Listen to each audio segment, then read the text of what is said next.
What's up, guys? Welcome to Daily Dose of Reddit. This is your host, Zach, and today's subreddit is r/PettyRevenge. Okay, this story's called, You Suspend Me from School But Not My Brother? That's okay, I have a cool mom. New to Reddit, first posted in work, oh this one does and fits. I just passed my 60th birthday and have started to look back on my life and enjoying memories about growing up in times that were so different from these. It makes me very glad that I am not a teen again. It was 1975 and my first year in high school. My brother was 2 years ahead of me in the same school. We were pretty close growing up, joking around and generally having fun. We had both signed up for our classes over the summer and had finally gotten our schedules in the mail. Lo and behold, they put us in the same French 1 class. We looked at each other and went, oh yeah, this won't turn out well. We had a habit of playing off each other, and this would probably be amplified if in the same classroom. We went to the school counselor and asked for a schedule change to be in separate classes. She didn't listen. Well, okay then. It wasn't more than a few weeks when it happened, and honestly, it was just unavoidable.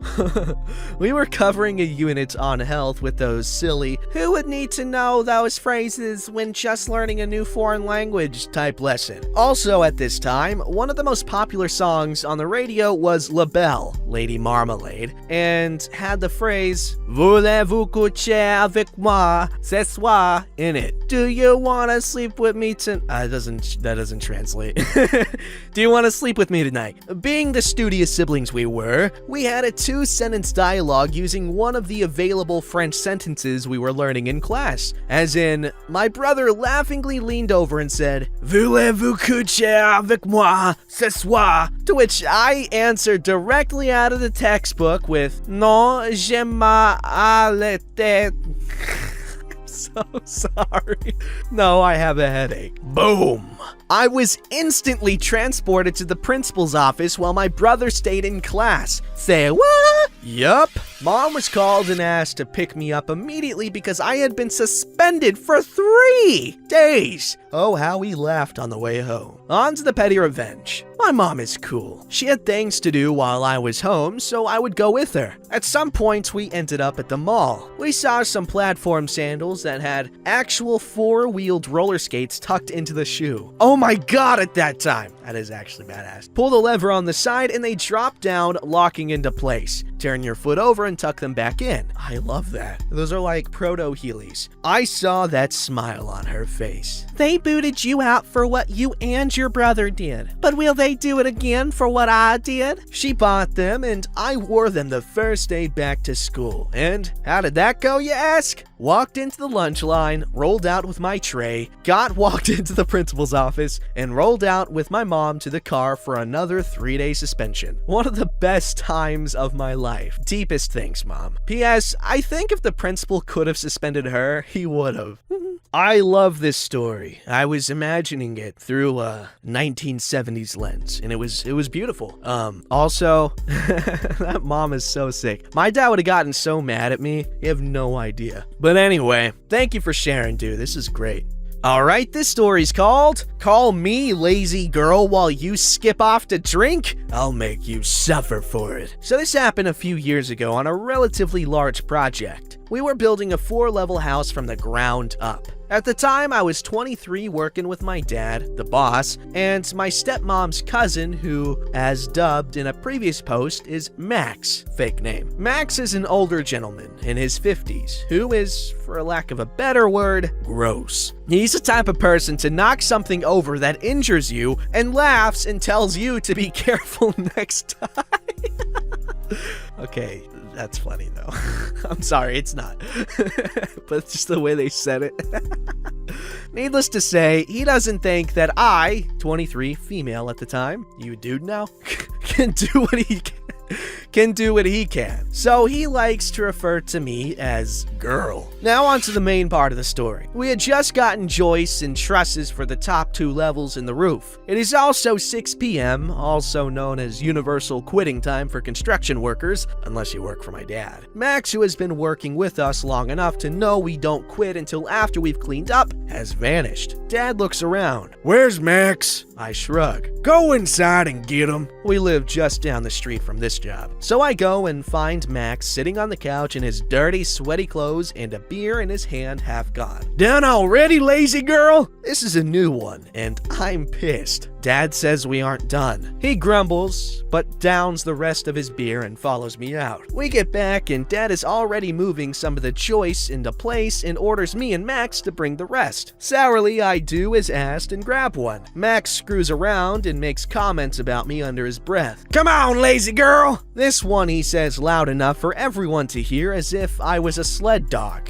I think. Lovely. Dear readers, cue my petty revenge. I grab one end and do a shuffling walk, thinking at most I'll bang his knee. Painful, but no lasting harm. I hear that sound that I'm pretty sure every guy knows as a gasp, squeeze, pained cry. I turn around to look. Max is standing directly behind the joist, holding squarely in front of his junk, looking like he wants to vomit. I may have done it a couple more times. I was not called lazy girl again. Before anyone defends him and tells me I'm awful, let me tell you, he knows he's supposed to carry these on his side. Also, he never once changed position over the dozen different ones we move. He simply wanted me to carry more weight. Oh, P, I love it. It was funny. I imagined this in like the beginning of like the pilot of a TV show, or like the beginning of a movie, you know, to show some character exposition, you know. Oh, crappy, mean jerkhead uncle that laughs at everyone. And then and then the main character who doesn't take crap. It's fun. I like it. Thank you. All right, this story's called Enter Sacred Burial Site? Yeah, you're probably cursed. A lot of people in my tribe and other natives I know tend to have quite a sense of gallows humor. Happens when there's a lot of unresolved injustice and genocide. So I'm sorry if this is too dark. I went to a school on my tribe's old territory where there's an area reserved for cultural events because it's a sacred burial site of one of our prophets. There's a stone circle with a pole in the middle with offerings and decorations. It's a pretty obvious Native American worship site. Anyway, a few years back, I'm living in the dorms and a group of boys come into the common room one night, laughing and joking about how they touched the pole. I asked, "What pole?" "The pole in the middle of that stone thing." "Do you know what it's there for?" They all got kinda quiet. "Some Native American thing, I guess?" You guessed right. That's my tribe. And we're actually never allowed to touch that pole because it's directly over my ancestors' buried remains. That specific place is the burial site of the most bodies, but they're under these buildings too. You better go apologize. You're probably cursed now. I've never seen someone start to visibly sweat so quickly. The next day, they told me they went back and apologized. Hey, good kids. This makes me think of how Ken Hotate messes with all the white people in Parks and Rec.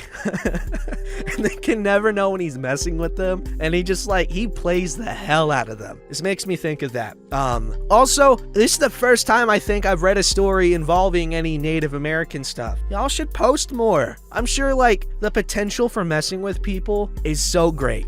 Okay, this story's called Don't Mess With My Lunch Break. My boss, Mark, is the type of guy who will send an email asking one of my team to do a task, then get up as soon as he sends it and walk to the recipient's desk to ask them to do the thing in the email. Ooh, no. It feels very micromanaging and it's incredibly annoying. Also, another coworker and I were allowed to work from home since November due to health reasons, but we were arbitrarily called back into the office last week, and I'm still a little bitter about it. It's still pretty wintry here, and we don't have a break room, so I had to eat lunch at my desk yesterday. When I do this, I lock my computer screen so I don't have to look at work for half an hour. I also put in earbuds and have my book out, so it's very obvious that I'm off the clock. Yesterday, in the middle of my break, Mark came over to ask me to answer an email that he'd forwarded to me. This email was addressed to me with him copied on it, and it had been sent less than 5 minutes before. We have a policy where we have to answer emails within 4 hours, so I was well within this limit. He started talking to me, so I made eye contact, put down the food I was in the process of eating, pulled out my earbuds, and said, "Mark, I'm at lunch. My computer isn't on, and I'll take care of the email when I log back on." He dithered around for a minute before spending the next 5 minutes explaining what the email was. My break ended, and I opened the email to answer it. A few minutes later, Mark walked out of his office on the way to the bathroom. I called over to him as he was walking out and asked him a question that absolutely could have waited until he was back. But instead, he had to spend the next 5 minutes explaining a task. Take up my 1/2-hour break? I will absolutely make you wait to go to the bathroom.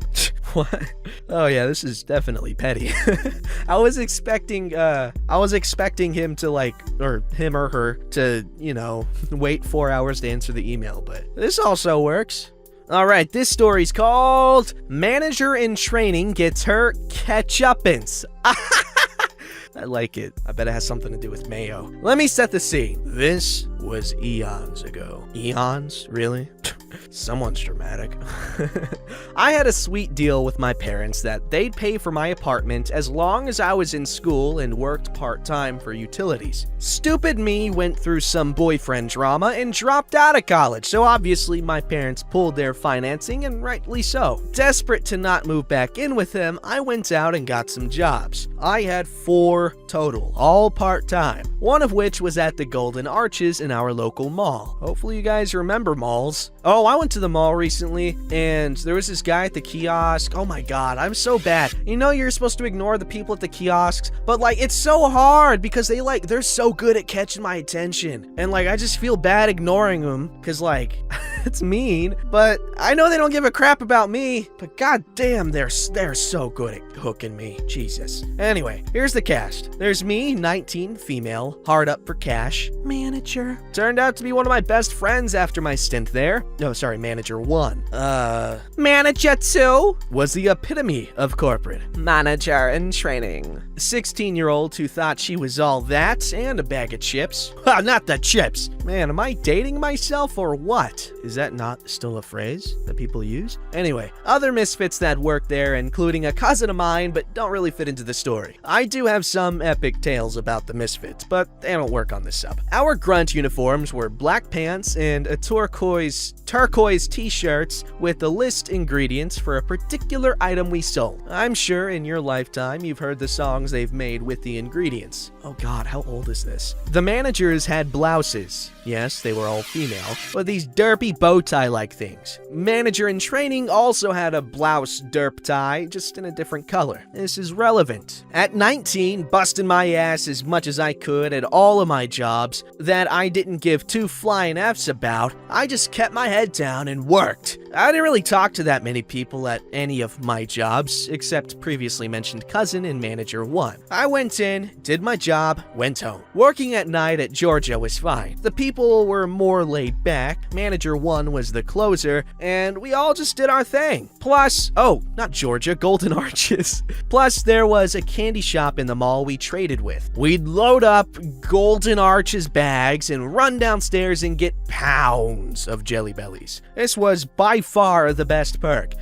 Jelly beans are my favorite non-chocolate candy, probably. During the day was a whole different story. People actually fought to work breakfast and lunch lunch because it was a better schedule for them. I was a floater as I had to try to eke in as many hours as I could. Manager 2, being uber corporate, was just a hard ass. I, again, didn't care that much about the job. She started hating me after I refused to be a manager in training. I had no desire to do their training program and become what she was. Enter manager in training. Remember, she's 16. She was always really chipper and bubbly, cheerleader at the local high school to the managers, but a complete bimbo to the rest of us hamburger grunts. Put the fries in the fryer too fast? Threat of a write-up. Didn't dash out to clean tables as soon as they were empty because there was a rush? Threat of a write-up. Didn't have your obnoxious turquoise hat that no one looked good in the right angle? Threat of a write-up. See where I'm going with this? You've never seen such a power trip. The best part is, she had no actual authority over us. To the other managers, she was one of us grunts in prettier clothes. Manager in training had this absolutely awful habit of socking you in the arm before she talked to you. Not a polite tap, no. Full-on punch! As you can imagine, I got hit a lot as I was always there. It got to the point that I started to get bruises. Obviously, I went to the managers after asking her to simply stop. Didn't work. They said, "Oh, she's just like that. Just ignore it." After a month solid of ignoring it, I'd had enough. I talked to manager 1 about it at closing and showed her my arms. She agreed that something had to be done, but she was A, not there when it happened. God forbid you just take someone's word about abuse at Golden Arches. And B, she was the lowest manager other than manager in training there. It was really out of her hands. The Wednesday I worked next. Yes, I remember the day of the week. Manager in training came in, and when she finally came around and punched me again, I bent down and got her in her pimply braced out face. She was shorter than me by 5 inches and told her very calmly that this last punch was the last punch. An hour, just a mere 60 minutes went by. She came up to me while I was making hamburgers and punched me again. If you're unfamiliar with the workings of Golden Arches in the back end where we make the food, we had these squirters. I'm sure they have a term for it, but I didn't care that much. For ketchup and mustard that squirt a very precise amount of each condiment onto their burger. It held about a liter of condiment, give or take. I don't do measurements well, and they were both recently filled.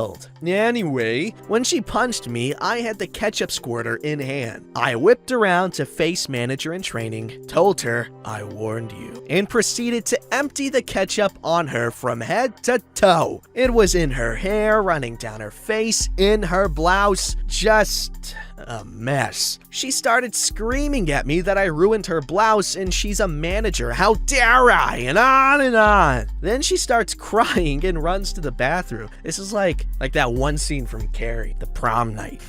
Anyway, sorry. The other misfits started giggling, then chuckling, then full out fall over guffawing. Manager 2 happened to be there and raced to check on manager in training as all she saw was a flying red disaster when she went to the bathroom. I turned back to my ketchup squirter, refilled it, and waited. 20 minutes later, manager 2 pulled me aside to get my story. I told her I tried to ignore her and warned her not to do it again. I didn't get a write-up. Funny enough, they couldn't figure out a way to word it where ketchup would sound abusive? You know what? This is a really cool story. I'm happy for the ending. I'm glad OP got to, get her back. Badass. Don't forget to like, subscribe, and hit that bell to never miss an episode.